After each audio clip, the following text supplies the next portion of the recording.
좀 벗어날 때가 자주 있다는 사실입니다. 그러니까 그동안 우리가 사무엘서를 읽어오면서 이 책이 어떤 인물들을 중심으로 진행되어 왔는지를 우리는 잘 보아왔습니다. 백성들의 대표가 되는 인물들이죠. 왕, 제사장, 선지자. 이런 인물들을 중심으로 스토리가 진행된다는 걸 알 수 있습니다.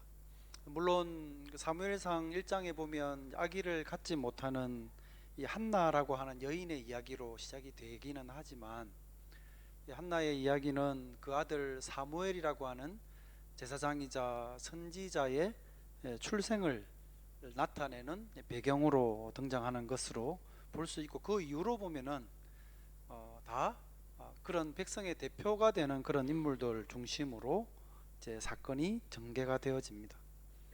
그러니까 사무엘이 엘리 제사장의 지위를 이어받게 된다거나, 그리고 나중에 사무엘 선지자가 기름을 부어서 사울이라는 사람에게 왕을 임명하는 그런 이야기라든지, 그리고 그 이후에 지금 우리가 보고 있는 이 다윗이라고 하는 인물을 중심으로 역사가 기록이 되고 있습니다.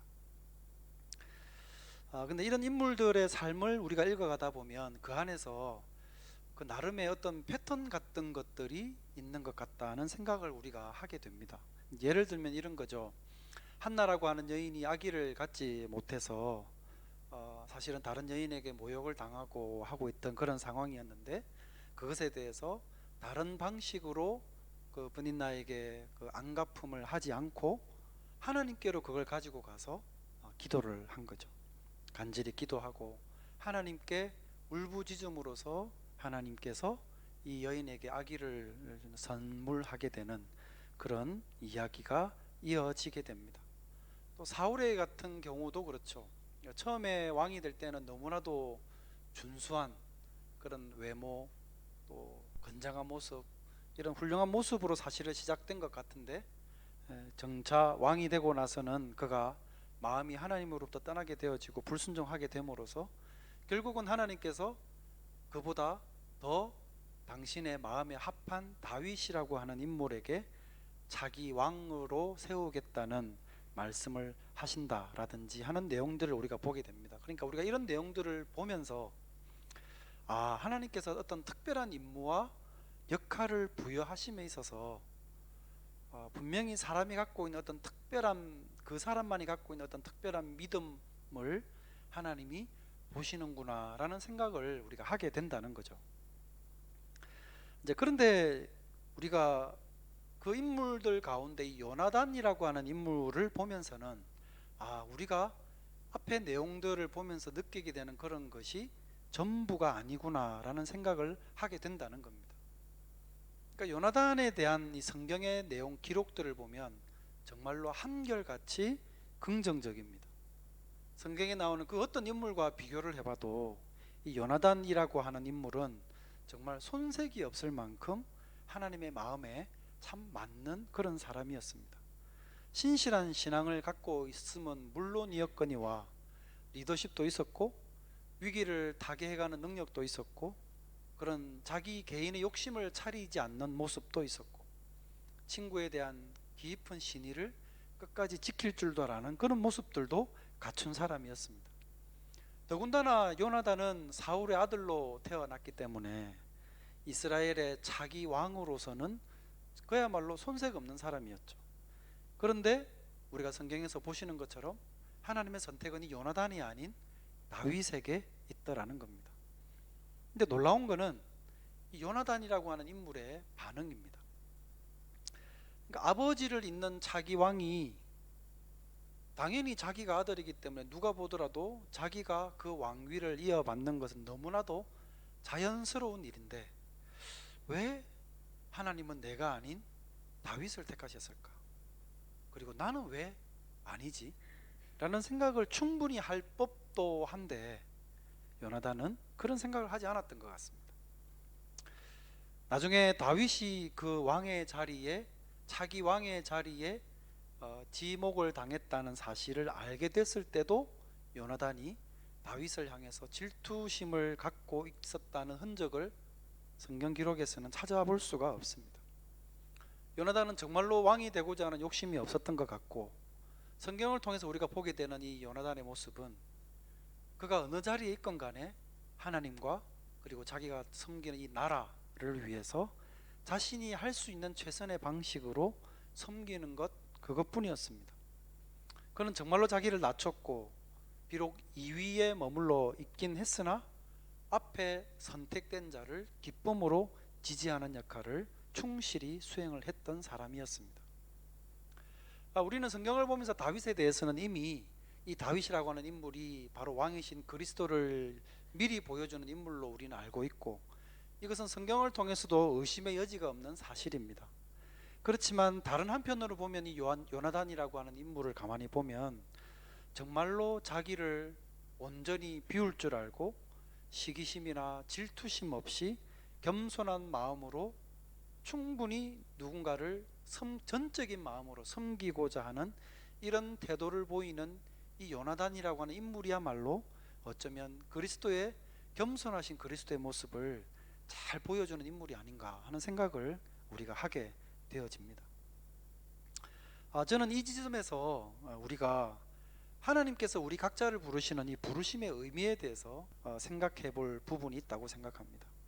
이 부르심이라고 하는 것은 어떤 가장 높은 자리에 오르는 것만을 의미하는 것도 아니고, 어떤 사람들이 맡고 있는 역할들 가운데 그 중에서도 특별히 중요한 역할을 맡는 것이 하나님의 특별한 부르심이 있는 것을 의미하는 것도 아니라는 것을 우리는 말씀을 통해 배우게 된다는 겁니다. 어떤 사람이 갖고 있는 역할이나 그 힘의 크기가 하나님께서 그 사람의 부르심의 여부를 확인하는 기준이 될 수 없다는 것을 우리는 성경을 통해서 먼저 알 필요가 있겠습니다. 그러니까 요나단이 왕으로 선택되지는 않았지만 그가 보여주었던 신실한 신앙과 인간적인 용맹과 친구에 대한 신의, 이것은 어느 누구의 것보다도 칭찬할 만한 것이었습니다. 중요한 것은 역할이나 그 자리가 아니라 사람과 그리고 하나님에게 보여주는 그 사람의 신실함과 신의, 그것 자체입니다. 그것이 요나단이라고 하는 인물을 통해서 우리가 배우게 되는 것이죠. 그러니까 어쩌면 훨씬 더 우리에게 가장 잘 적용할 수 있는 그런 인물이 아닌가 하는 생각이 들어갑니다. 저는 이 요나단의 모범을 통해서 우리가 좀 많은 신앙에 대한 부분들을 배울 수 있었으면 좋겠다 하는 생각이 들어갑니다. 이제 본문의 내용을 우리가 살펴보겠는데요. 지난번에 벌써 그게 찾아보니까 작년이더라고요. 사무엘상을 마지막으로 나눴던 게.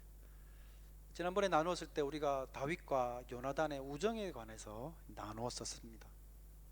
그 이후에 보면은 이 사울이 다윗을 죽이려고 하고 다윗은 사울을 피해서 도망을 가고, 그래서 요나단이 중간에서 끊임없이 아버지를 설득하고 또 중재를 함으로 인해서 아버지가 다윗을 죽이지 않겠노라고 약속을 하고 다윗을 다시 왕궁에 들이게 되죠.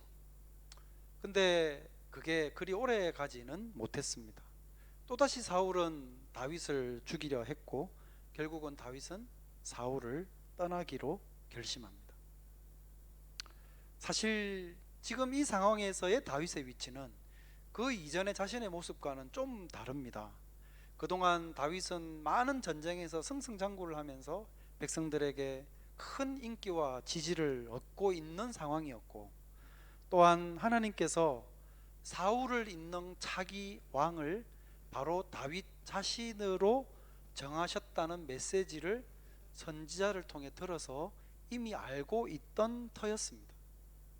그렇다고 한다면 사울을 피해서 도망가거나 떠나는 것 말고 다른 방법을 구상할 수도 있죠. 자기를 지지하는 사람들을 모아서 힘을 규합을 해서 뭔가 예를 들어 쿠데타를 일으킨다든지 라는 방법을 쓸 수도 물론 있었겠지만 다윗은 그런 방식으로 전혀 생각을 하지 않았습니다. 다윗의 입장에서 볼 때 사울은 여전히 하나님께서 기름 부으심을 내리신 왕이었고, 그래서 자기는 그 왕을 섬기는 신하일 뿐이었습니다. 비록 왕이 자기를 부당하게 의심하고 심지어 죽이려 하고 있음에도 불구하고 여전히 그 왕의 자리를 다윗은 무겁게 받아들이고 있었습니다. 그러니까 아무리 잘못하는 왕이라 하더라도 하나님께서 그를 직접 왕위에서 내리시기까지는 여전히 다윗은 그를 왕으로 섬기려 했습니다. 그러니까 이런 순전함이 있었기 때문에 나중에 사울을 2번이나 죽일 수 있는 기회가 있었음에도 불구하고 다윗은 사울을 죽이기를 거절했던 것이죠. 그래서 그는 떠나는 것을 선택합니다. 그리고 이번에는 다시는 그에게 돌아올 수 없을 것이라는 것도 다윗은 잘 알고 있었습니다. 자, 그렇게 이제 다윗이 사울을 떠나서 먼 길을 떠나 도착한 곳이 어디냐 그러면 하나님의 성소가 있던 노비라고 하는 땅이었습니다. 당시 이 성소에는 아히멜렉이라고 하는 제사장이 섬기고 있었는데요, 다윗이 그 사람에게 가가지고 먹을 것을 좀 달라고 요청을 합니다. 가가지고 이제 아히멜렉에게는 자기는 지금 비밀작전 중이고 그래서 병사들이 없는 이유는 병사들이 저 멀리에 매복해 있기 때문이다 라고 이야기를 함으로써 아히멜렉을 안심시키고 그로부터 제사에 쓰는 떡을 좀 얻어 먹게 되어집니다. 아무리 상황이 급하고 다윗이 배가 고픈 상황이라 하더라도 사실은 제사에 사용하는 떡을 제사장이 아닌 사람에게 제사장이 제공한 이 일에 대해서는 의식법을 어긴 것이라고 하는 지적들이 분명히 있는데요, 이에 대해서는 예수님께서 하신 말씀을 통해서 한마디로 정리될 수 있을 것입니다.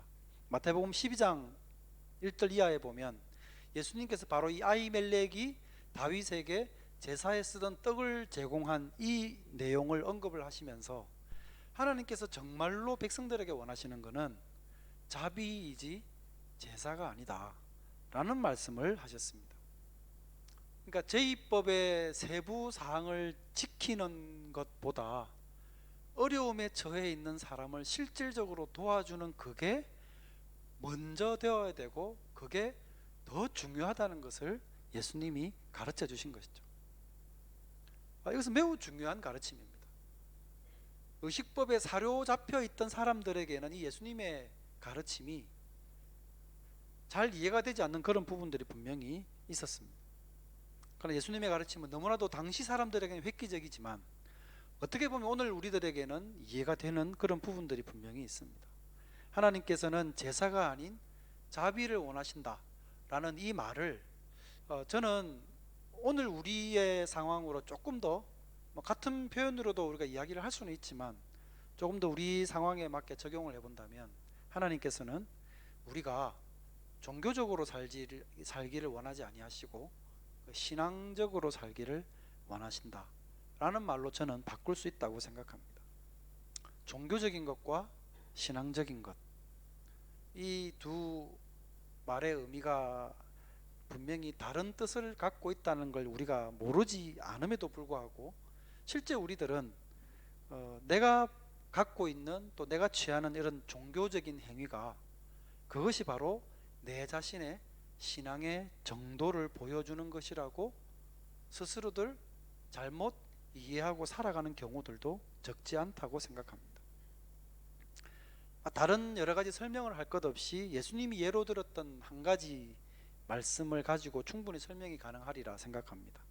그게 바로 고르반이라는 말입니다. 고르반 아시죠?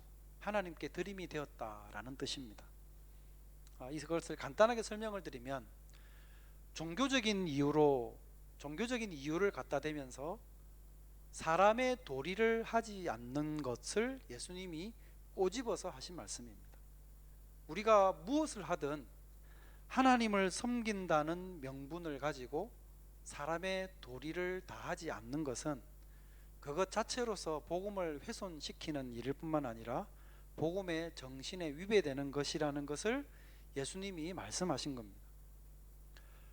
오늘을 살아가면서 우리는 이것을 모든 영역에서 적용을 시킬 수 있습니다.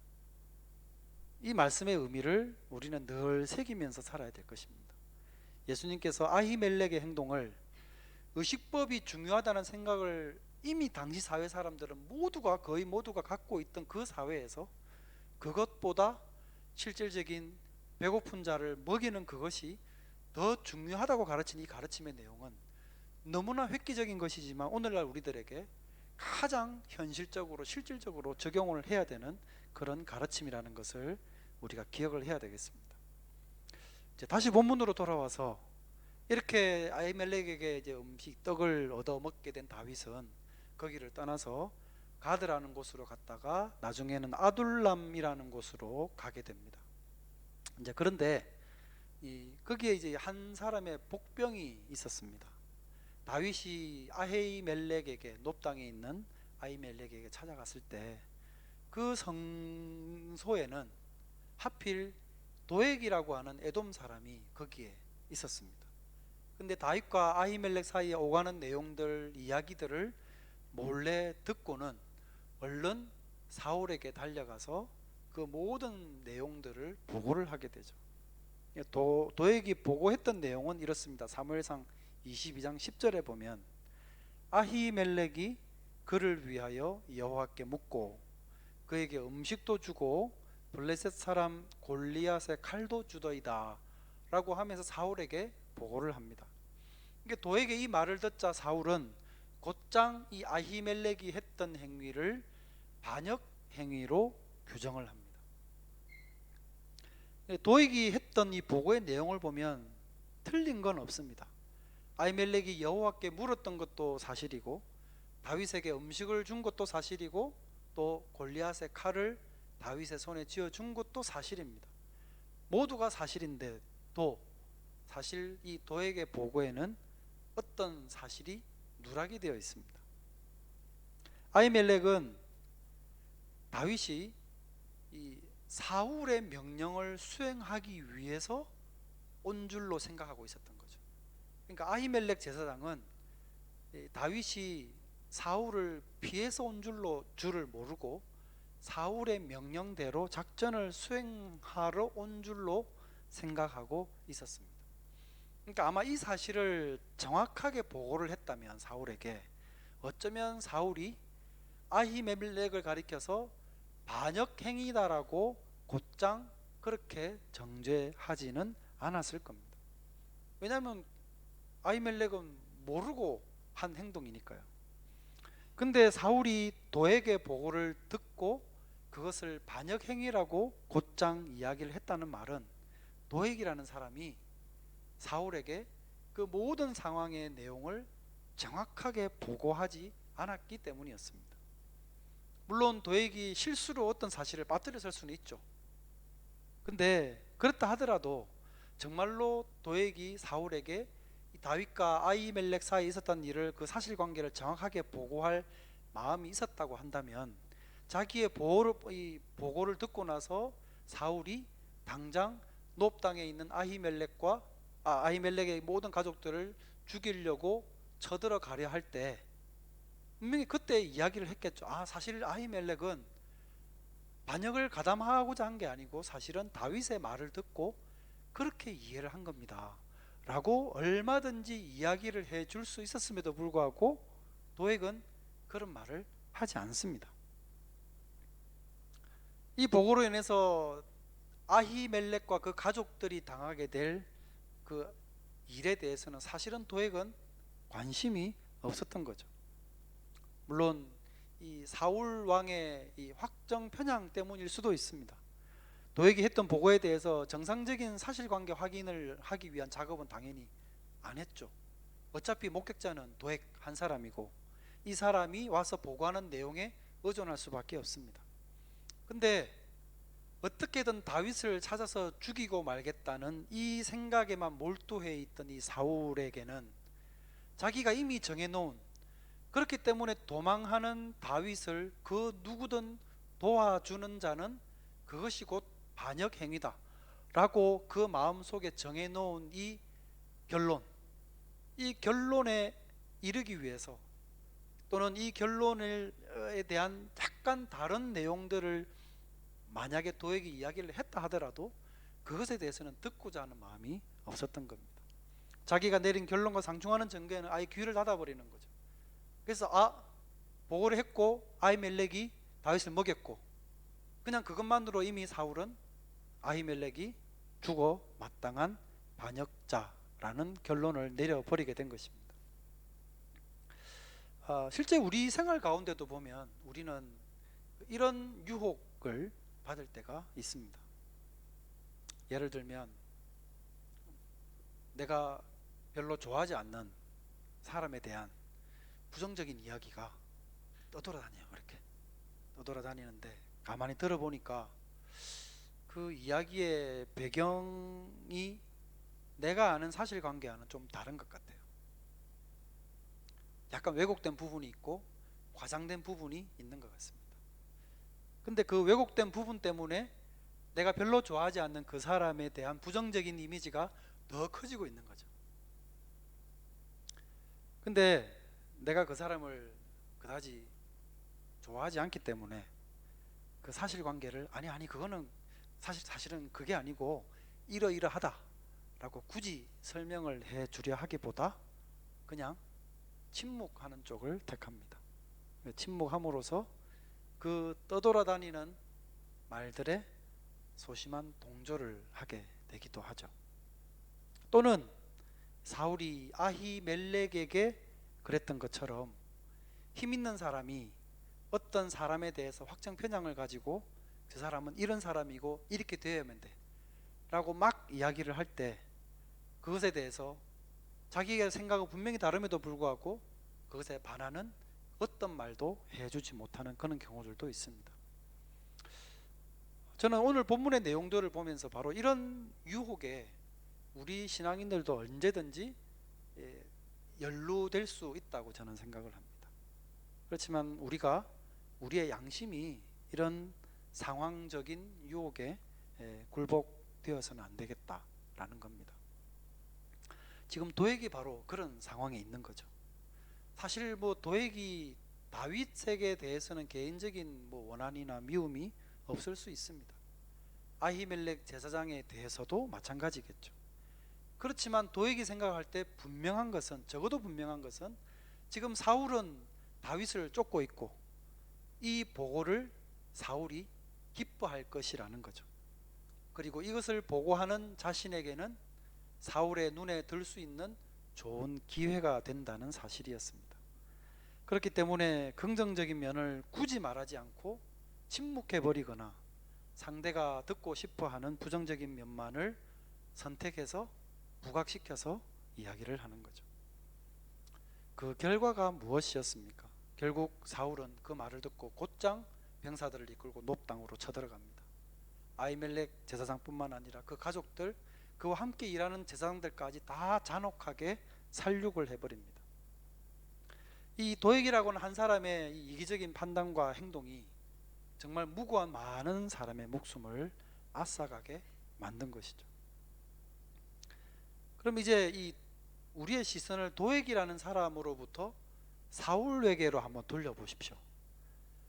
어쩜 사람이 나이가 들면서 이렇게도 망가지고 추하게 변할 수 있을까 싶을 정도로 사울이라는 사람은 증오의 노예가 되어버렸습니다.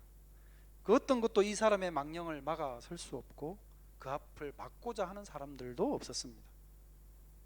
하나님의 기름을 부음받아서 처음에는 백성들의 칭송을 받으면서 왕이 되기는 했지만 곧장 그는 하나님으로부터 마음이 떠나게 되고 하나님께 불순종하게 되고 결국 그는 선지자 사무엘로부터 두 가지 메시지를 듣게 됩니다.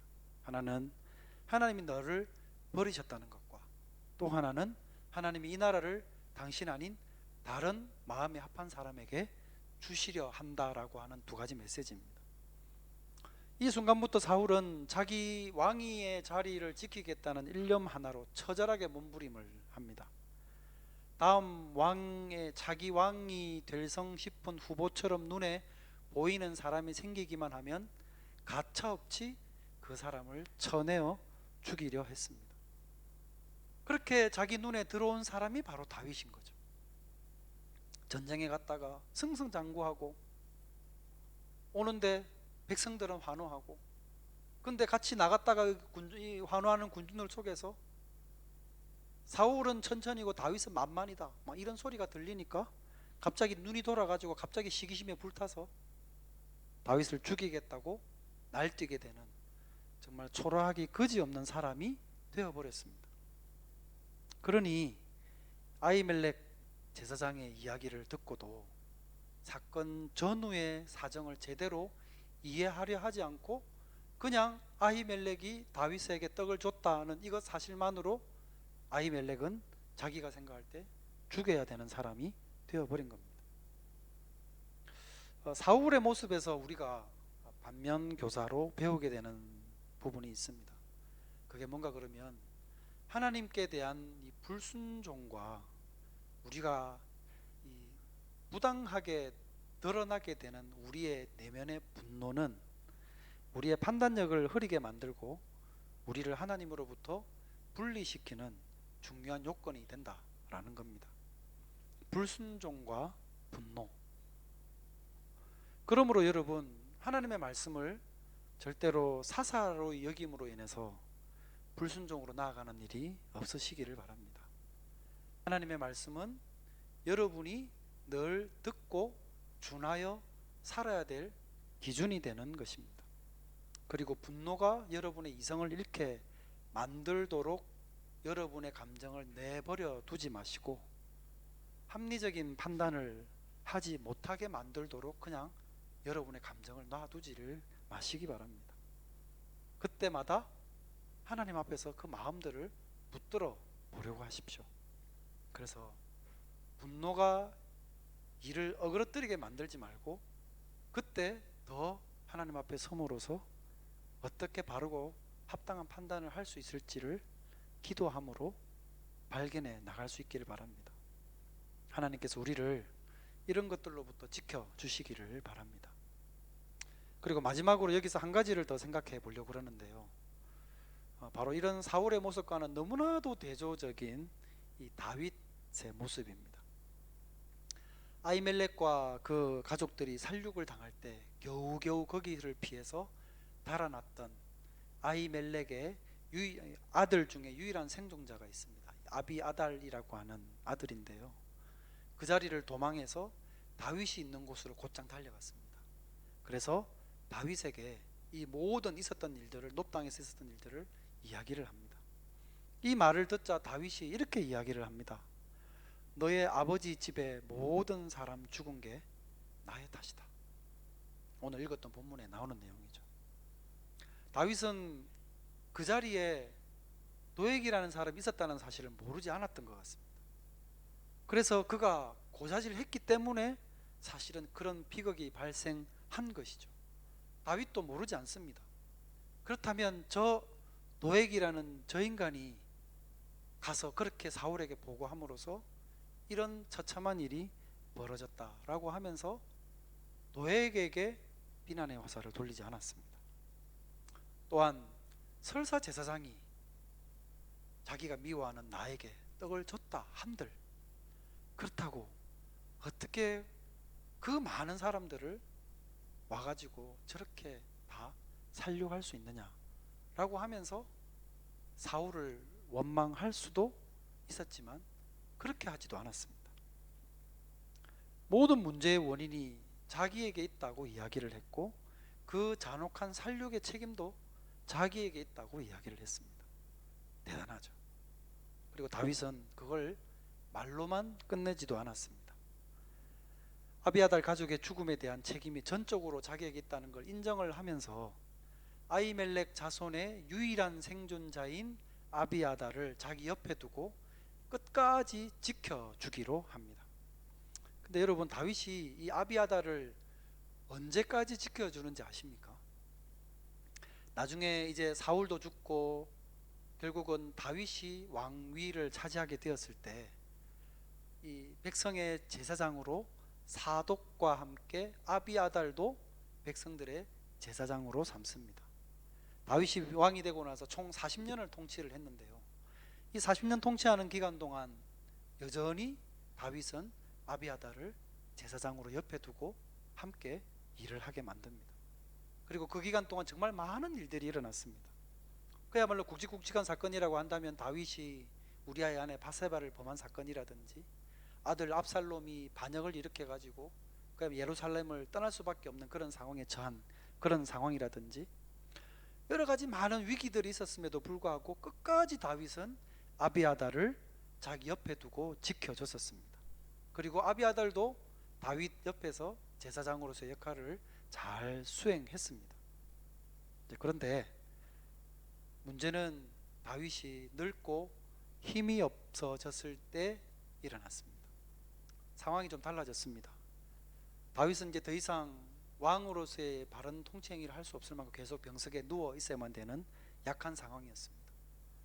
근데 솔로몬을 차기 왕으로 대정을 해놓은 상태였는데, 이 솔로몬의 형이었던 이 아도니아라고 하는 사람이 아버지의 왕위를 얼른 아버지가 힘을 쓸 수 없을 때 차지하려고 다윗의 힘 있는 부하들과 모의를 하게 됩니다.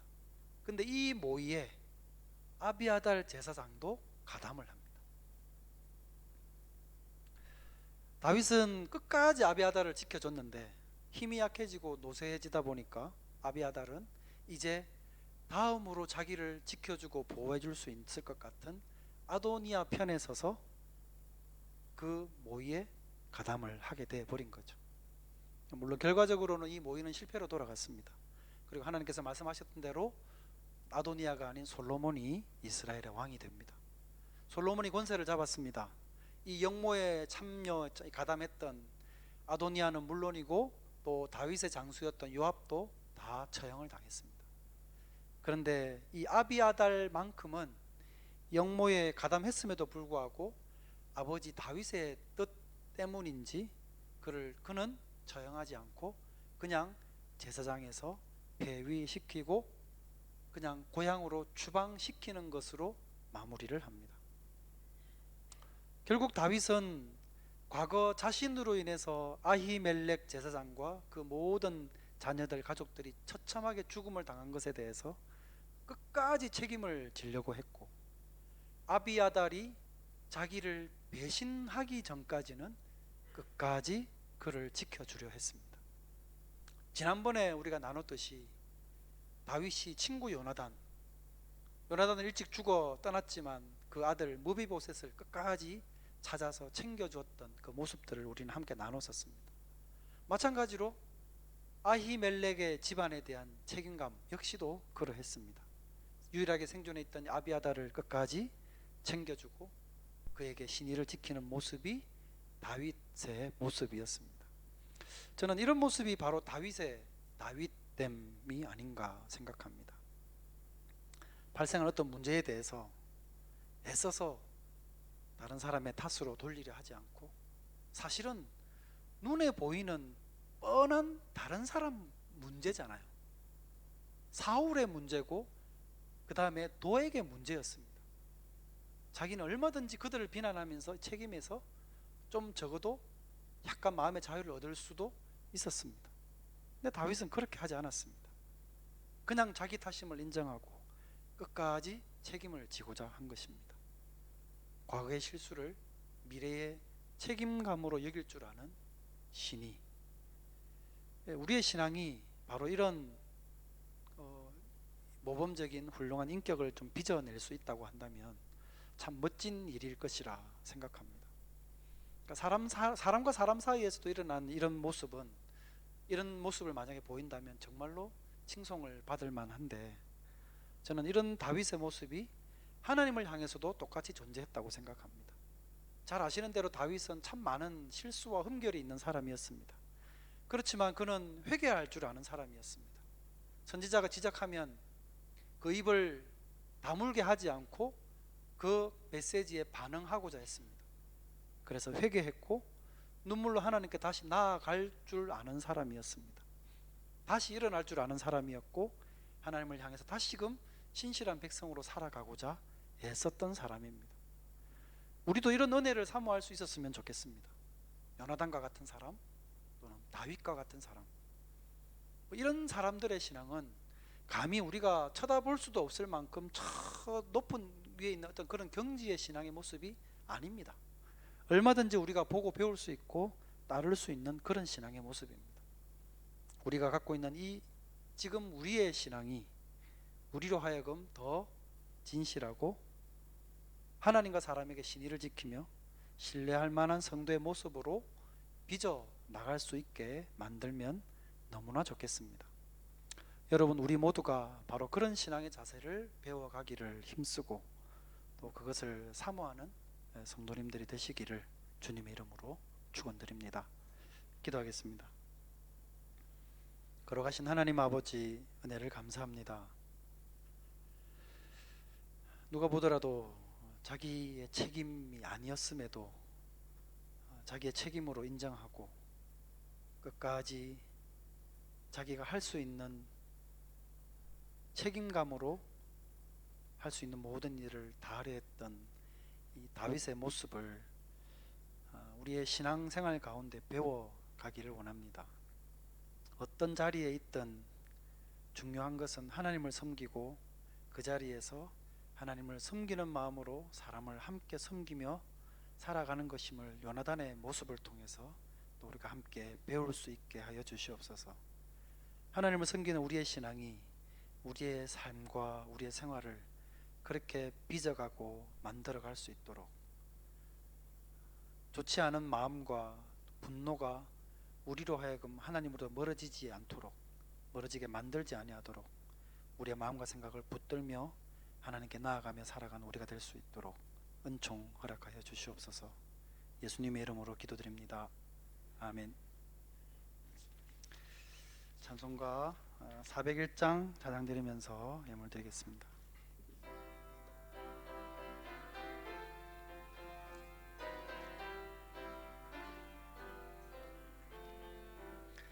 주의 곁에 있을 때 마음이